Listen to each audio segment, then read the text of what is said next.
In this video, I'm going to show you how you can fix this error fail to verify username in your Minecraft. I'm running this Minecraft server in my Windows 10 and I'm facing this error.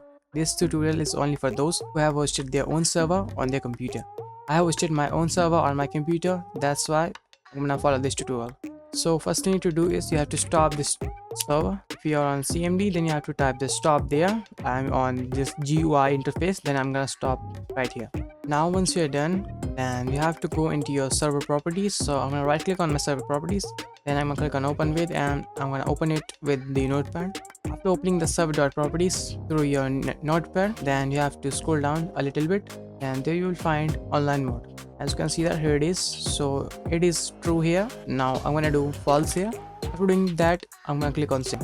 After doing this, start your server.jar file. You can start it through your .bat file, or you can simply double click on the server.jar file. Now it will take a little bit of time, then it will start with a server. Now as you can see that my server is starting and it is preparing a level world. Now once you're done starting your server, then you can go into your Minecraft, and then let me just double click on my server and I will be able to join it. And as you can see, it's working fine and I'm able to play Minecraft on my own Minecraft server. So hope you guys found this quick video helpful. Make sure to the like button and also subscribe my channel. Thanks for watching.